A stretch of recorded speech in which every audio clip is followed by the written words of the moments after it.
everybody, and welcome to the Threat Show. I'm Robert Wagner, and with me are my co-hosts, Darian Kinlan, VP of Technology at Fletch, and Chris Wilder, Director of Research at Tagged Cyber. How you guys doing today? Outstanding. And with us, we have none other than Dave Kennedy as our special guest. Dave is a founder of not one, but two InfoSec companies and the chief hacking officer for both of those organizations as well, which is one of the coolest titles I've ever heard. Thanks for joining us today, Dave. Yeah, totally pleasure. Thanks so much for having me on. Look forward to it. You bet. So we've got a lot to cover today. We've 5 threats that we're going to talk about in the burn down. Second segment of the show, we're going to talk to Dave about some tactics that he can advise us with when it comes to securing organizations that should be particularly helpful for smaller organizations as well as large ones.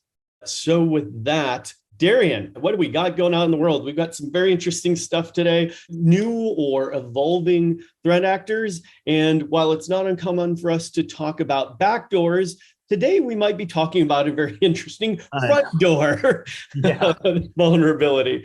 Right. It's a mix of, I would say, threat group updates, malware tactics changes, and some really unique vulnerabilities. So starting us off on this list, basically, Trend Micro identified a brand new change to a subgroup of APT41 that updated their tactics. Now, this particular group loves to repurpose and reuse the standard pen test toolkit known as Cobalt Strike. But what they've done is they've gotten more familiar with how to evade EDR products by repackaging and obfuscating that particular tool in a myriad of ways. So in this particular time frame, they actually started out just kind of going after soft targets over in Asia, specifically Taiwan, focused on, how can we go after these particular industry verticals and compromise very targeted organizations and agencies with it, going after basically a small subset of industry verticals in this area. What they found was they got more successful in it. They learned from those tactics, and they've now started to repurpose brand new custom loaders that try to obfuscate again the same malware. So under the hood, it's the same malware, but they're getting better and better about evading security detections.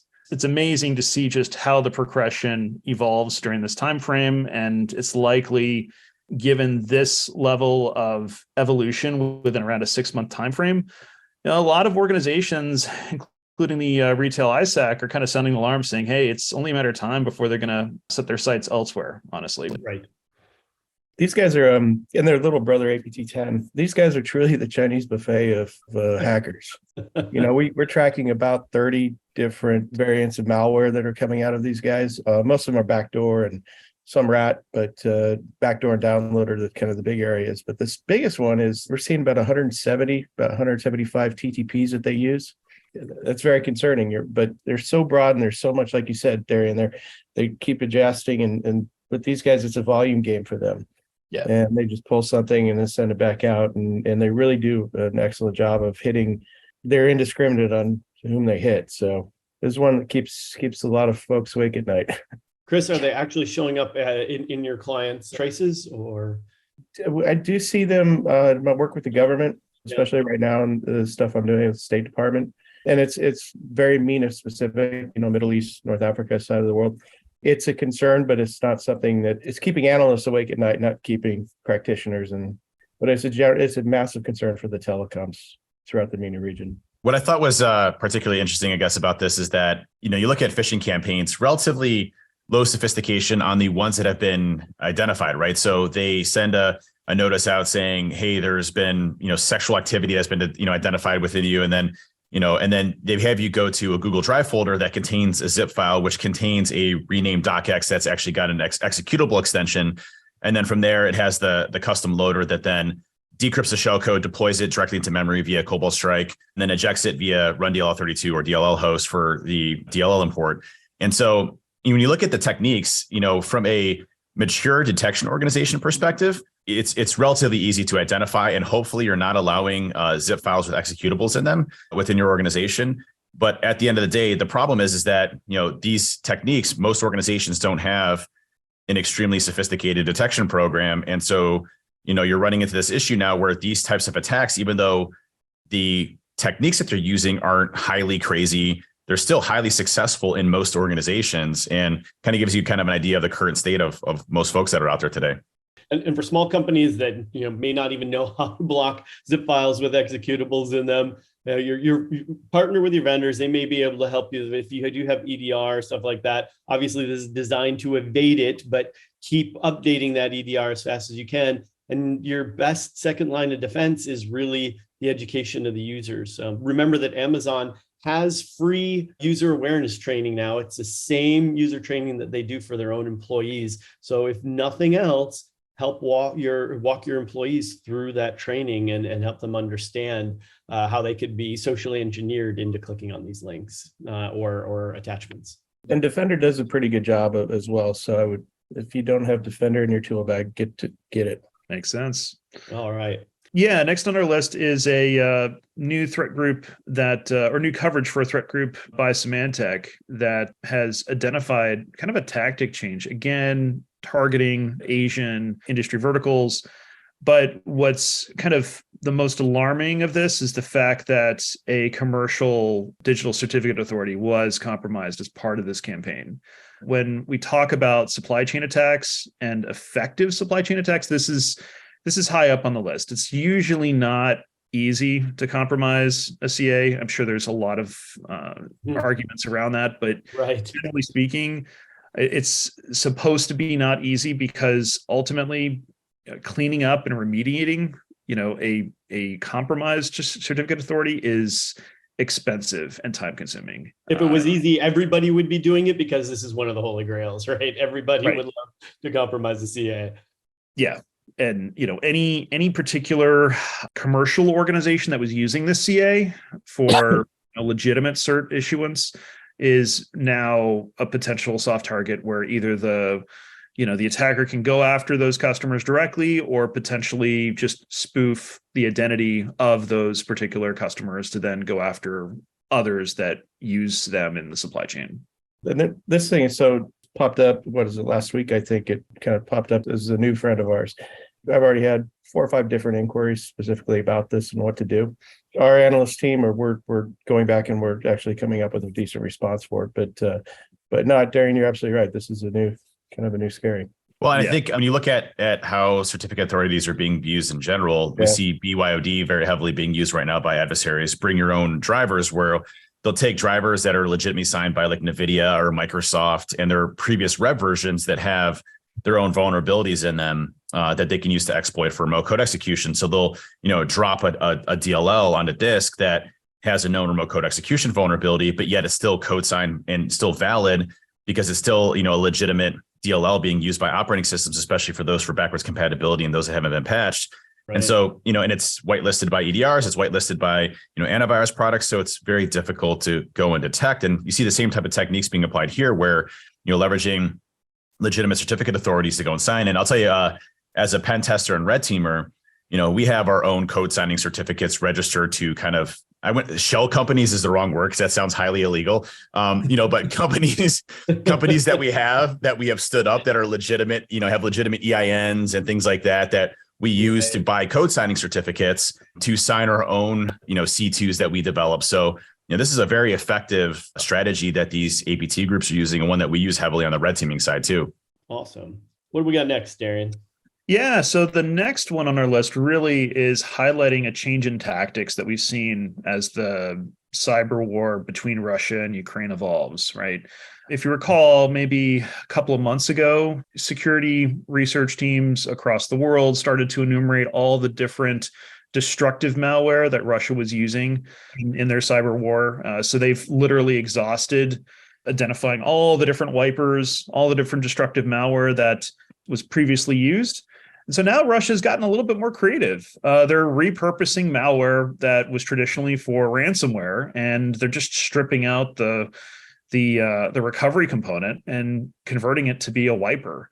So it'll be interesting to see if we start to see trends of this where previously predominantly, ransomware was never really intended or used for this purpose, now is.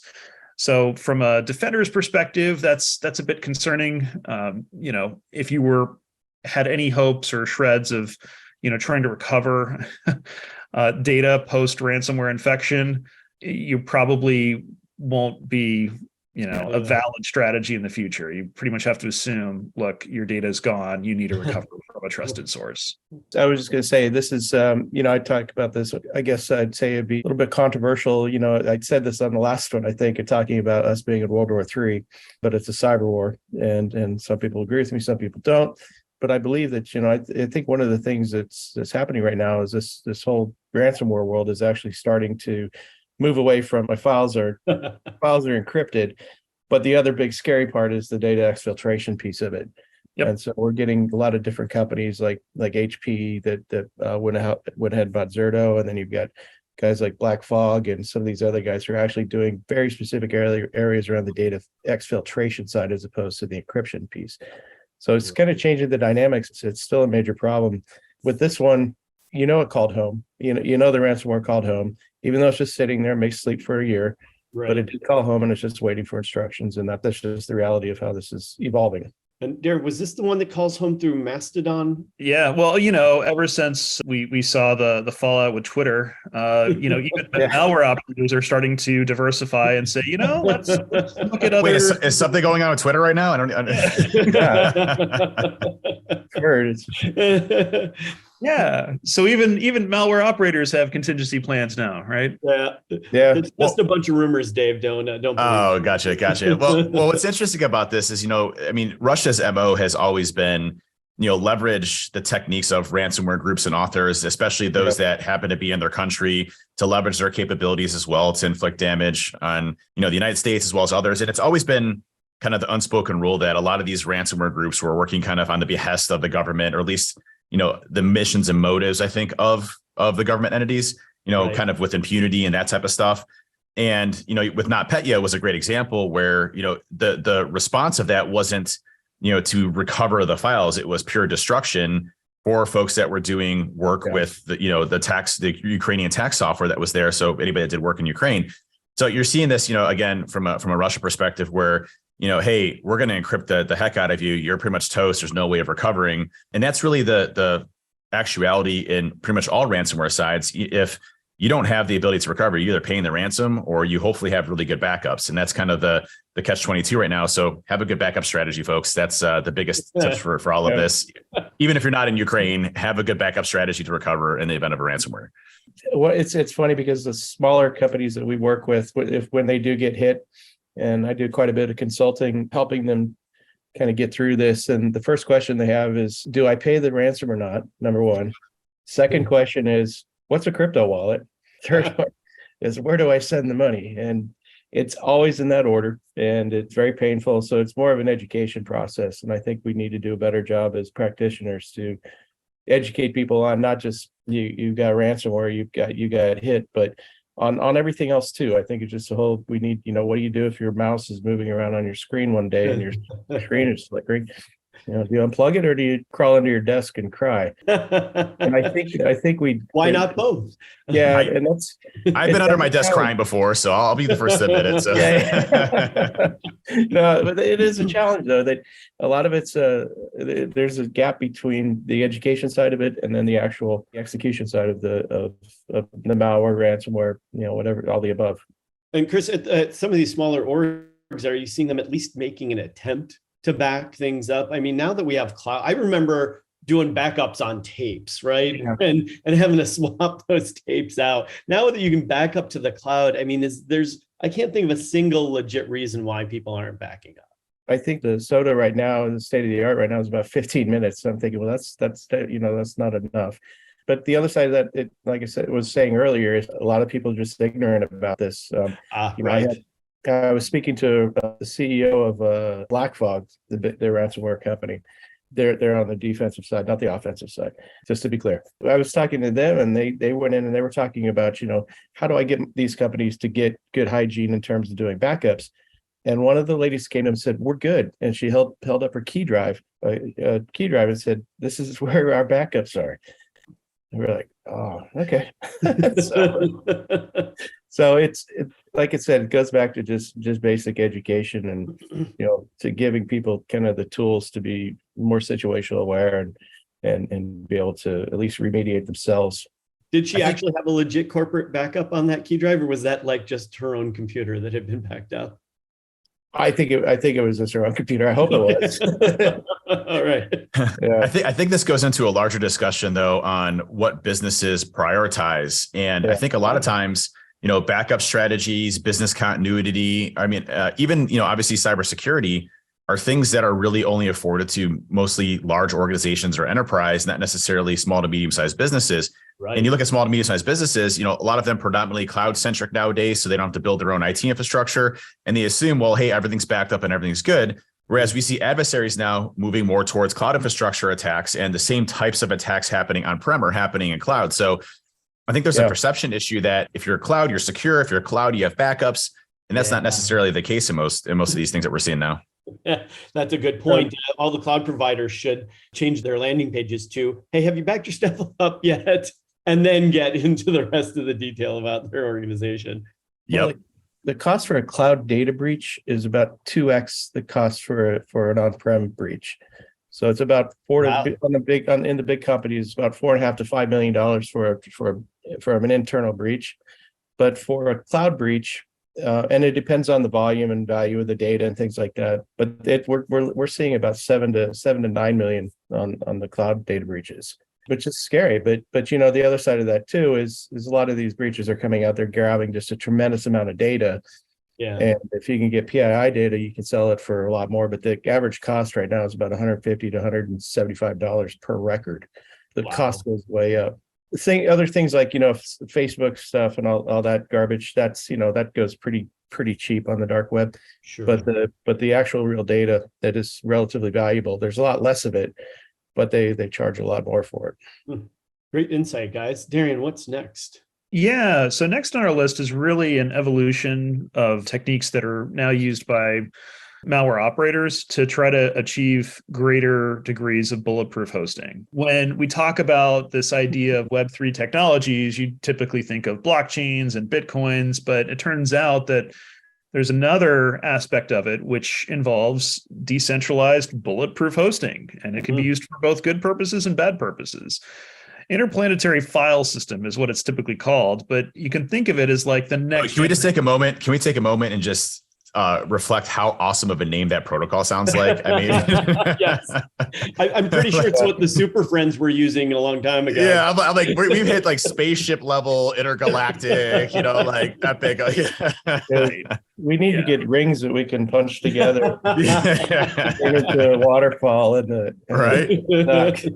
Sorry to digress, but I just had a shout out to that. Yeah, I mean, it just sounds amazing. You said what we were all thinking. I had the same. They're such nerds. They thought big about it, but at the end of the day, this is just another variant of what people already know as like BitTorrent, right? It's just, except now the endpoints are directly accessible over the web, and similar to like using and protecting your users against any sort of usage of unauthorized advanced technologies like Tor, for example. This is another one that you might want to strategically block, because otherwise it's going to be very hard for you to understand what the heck this content is, given just the amount of obfuscation or encoding that's going on with some of these web calls. And most defenders really don't have the time to go into details of, okay, what is this thing and how do I defend each and every individual alert related to this using this tech? Right on. Yeah. To build out the regex for that and implement it everywhere. That'd be real fun, right? It's equivalent to trying to, identify and block Tor, right? There's a whole bunch of different Tor nodes out there. And it's like, do you want to deal with this tactically or strategically?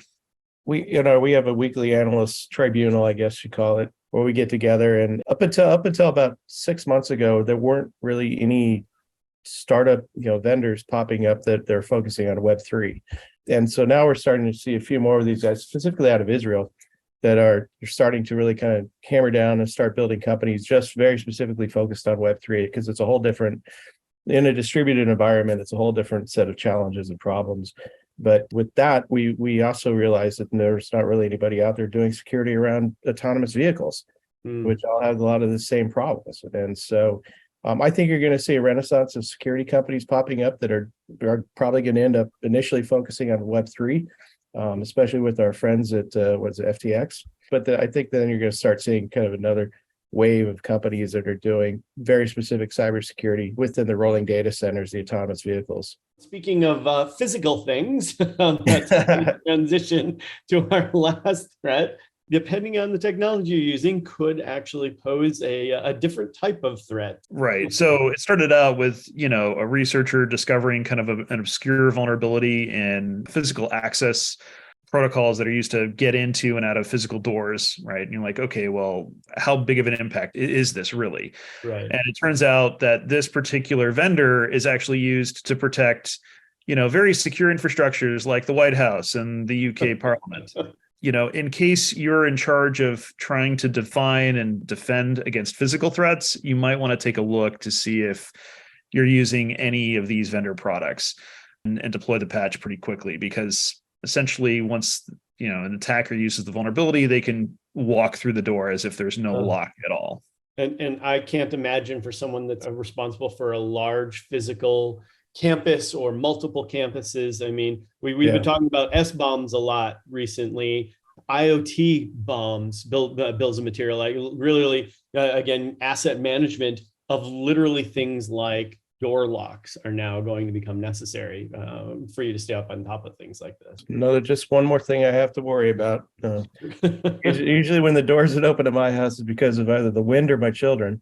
Well, it's like they keep implementing things that are even more harder for us to secure from a protocol perspective. I mean, you look at DNS over TLS, it's like, what the hell are we supposed to do there? You look at this and it's just different ways of exfiltrating data, not having visibility into protocols or it's continuously getting harder and harder for us. That's why it's so important to have visibility into like the initial access components, privilege escalation, lateral movement, looking at the whole kill chain. Yeah. But again, very complex to incorporate in most organizations. That's a good point. And now that we have the apps for our garage doors and our doors, and the Amazon was an Amazon door where they can come and drop a package in your garage. Yeah. Right. Those are becoming very, very big targets. And you'd think we would have learned. I mean, when the first couple of protocols came out just to create the internet, and we realized, this isn't very secure. Everybody said that. They're like, this isn't secure. We need to learn from this and do better the next time. And then health devices, all of a sudden, nobody thought about it. And now our physical security devices, same problem. And we're just not learning. Fair enough. Well, thanks for the burn down, Darian. Now for the second portion of the show, let's have a chat with Dave. So for those of you that don't know, man, Dave, I'm on the spot now. Okay. You are on the spot. So Dave is Chief Hacking Officer of TrustedSec and Binary Defense Systems. He's also co-authored a book, Metasploit, the Penetration Tester's Guide. He's been interviewed by multiple news organizations like CNN, MSNBC, BBC World News. You also are the co-host of your own podcast, Social Engineer, and you've spoken on a lot of other ones. And you also helped found a cool standard around penetration testing called PTES that I think a lot of people have found incredibly helpful. But you also do something outside of security for a charity work that's really cool. Tell us a real quick about that, Dave. When I was a kid growing up in school, sports weren't really my thing, believe it or not. And so I was really focused on computers, building computers, programming. I used to do what are called MUDs. A lot of newer folks wouldn't know what MUDs are, multi-user dimensions, all text-based video games on BBS systems or bulletin board systems. And my passion was always computers and technology. So I never was in the organized sports thing or stuff like that. And as of late in schools, there's been an alternative to folks that may not be physically fit or have the ability to go and do it, or inner city schools that don't have the technological infrastructure to support programs like this. And so I started building esports gaming facilities and sponsoring them, funding them, building them out to give new scholarship opportunities, very similarly to what you'd see from a sporting perspective in the esports gaming facility side. So, legit way to play video games at school in an organized fashion, with teams and coaches, and you're playing other school districts and competing. One of the school districts that I sponsored, Bedford, which is where I graduated from, The net median income is under 30,000, so well under the national average. Inner city schools really struck, by poverty. Kids don't have access to technology. I was able to go build my first esports gaming facility there, and the kids made it to nationals.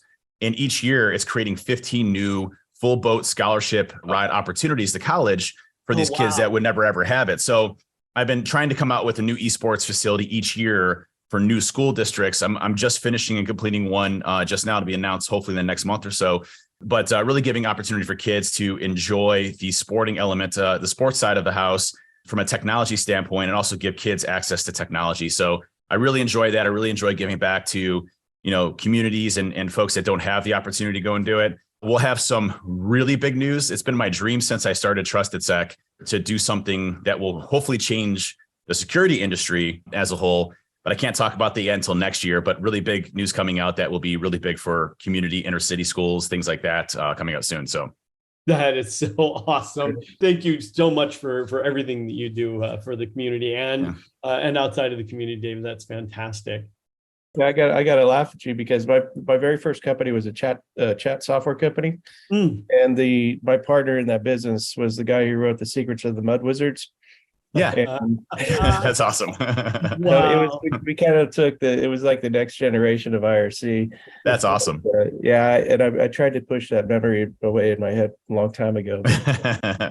I'd say the biggest satisfaction I get is, going into those schools and seeing the kids all laughing and having fun. And then, I got a message from one of the kids. He's now in his third year of college, never would have had the opportunity to, and is going into cybersecurity, which is an awesome thing. So, really cool to see these kids progress and grow and know that you had a helping hand in being able to change someone's life and kind of break the cycle. It's big for me. So, gentlemen, we're actually publishing this probably today. I think 3 colleagues of mine at TAG, we wrote a giant resource deck for folks that want to get into cybersecurity and what are the resources. And it starts with veterans, but it goes all the way down into school and what are the things you need to. What are the traits you need to have? What can you do? And I'll be happy to share that with everybody as well. So, that would be so nice cool. Resource. And Dave, so besides what you've done for outside the community, I think so many people have learned from you. I've certainly learned from you and benefited you. You've dropped free tools like the social engineering toolkit, plus like a couple dozen more throughout your career. You helped develop the penetration testing standard and have even taught workshops on it.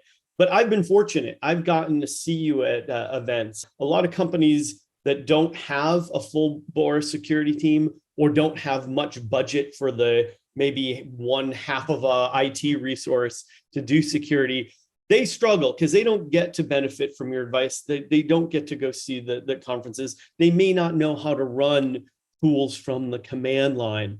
But from everything you've done, you've learned that even these folks can at least move the needle in their security defenses. What's some of the things that you've seen be effective for these smaller orgs that don't have a ton of resources? Yeah, I think you hit it right on the head there in a second, that a lot of organizations don't have dedicated security personnel. They're lucky to have one IT person or a third-party company they use from a managed service provider perspective. Right. So, companies range in the size of their IT org, their security org, et cetera. When you look at the size of an organization, I think the biggest shift and change that people have to recognize is that regardless of the size of your organization, you are a target. So once you understand that first fundamental concept, because, like 10 years ago, we would say, hey, everybody's a target, but it really wasn't the case because ransomware groups really weren't targeting everybody. They were targeting really low sophisticated companies, mom and pop shops, churches, things like that. Right. But what we've seen is that, these ransomware groups now have the same level of sophistication as APT, nation state groups. They have research divisions, they have dedicated personnel. One thing that I thought was really funny, if you look at the Conti leaks, which was a really big, one of the largest organized ransomware groups, they had a tiered help desk system, and there was a bunch of dumps that happened from their internal chat servers that happened a few months ago. And when you look at their chat logs, you'd see a help desk type of system where you'd have less sophisticated hackers trying to break in, and they'd run into something and have more sophisticated hackers helping them break into these companies. The funniest one that I ever saw was one of the hackers landed on a Linux box and couldn't figure out how to exit VI, the editor. And so he was asking the help desk guy, it was something like, how do I get out of this hell of an editor to,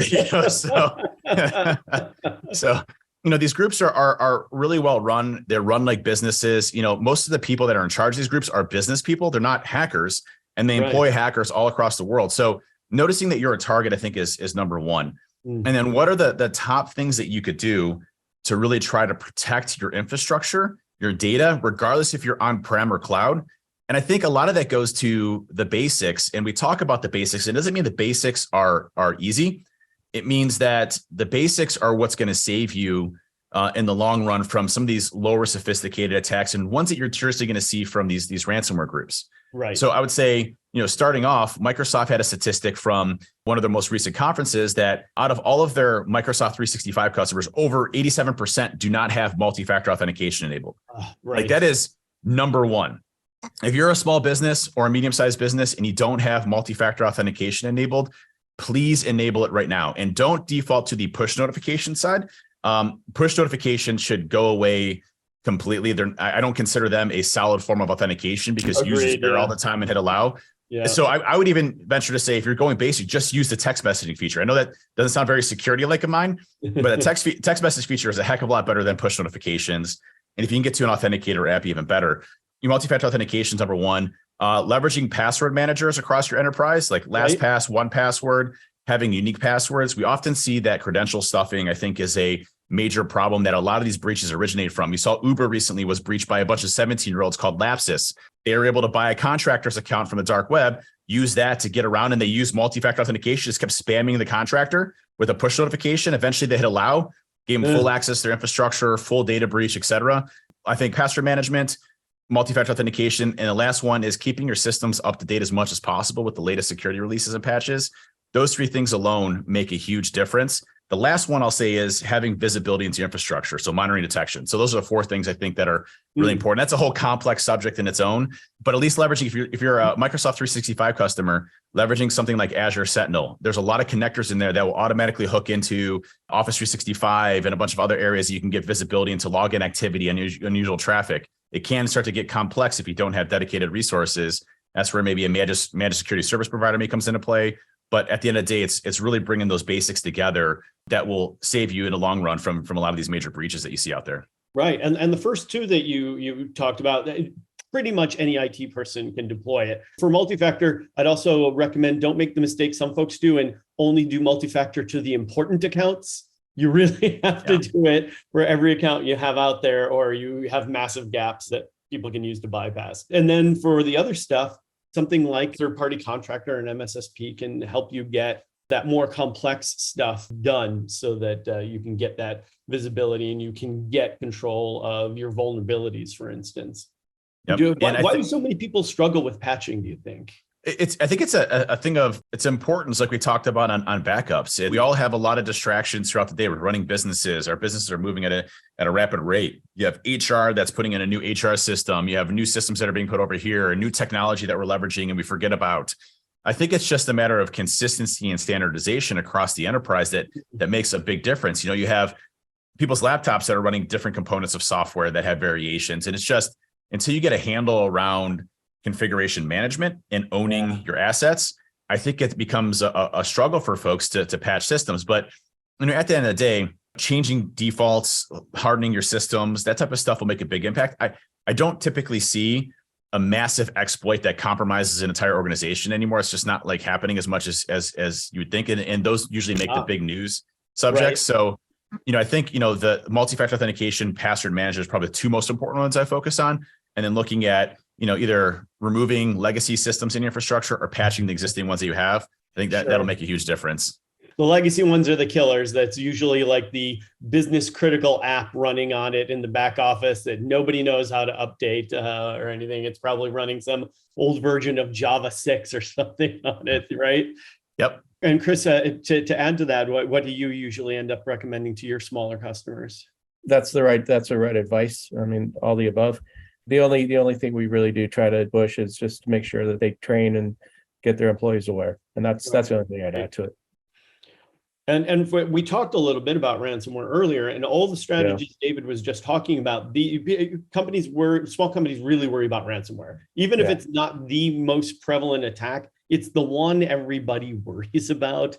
And those tactics that Dave described really are your primary defenses for stuff like that. And they're effective. I mean, they do a very good job. And then your backups being your last line of defense is super critical. If you have backups, you can recover from any ransomware attack. As long as you don't have access to your backups. Right. And don't put them on a key drive either. So Yeah. All right. So I'm going to remove my key drive here really quick. Well, this has been fantastic. Dave, thanks so much for the advice. Yeah. I love everything you do. And a lot of people don't always have access or, like I said, a budget to go to conferences where you're speaking. So I'm so happy you were able to come and join us today and give a bit of advice to folks that may not otherwise have gotten it. So it's really appreciated. Yeah, pleasure is all mine. Seriously. Thanks so much for having me on. And, you can always find me on social media. If Twitter's still alive, right. I'm at Hacking Dave on there. So always feel free to ask me questions. I'm always responsive to to folks out there, but always happy to help out. That's what I'm here for.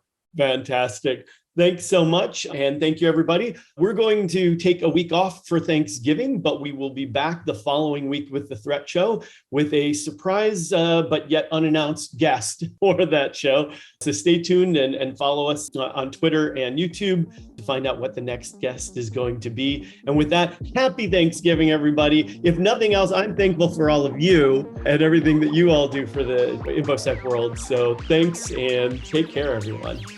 Take care, everybody. Thanks.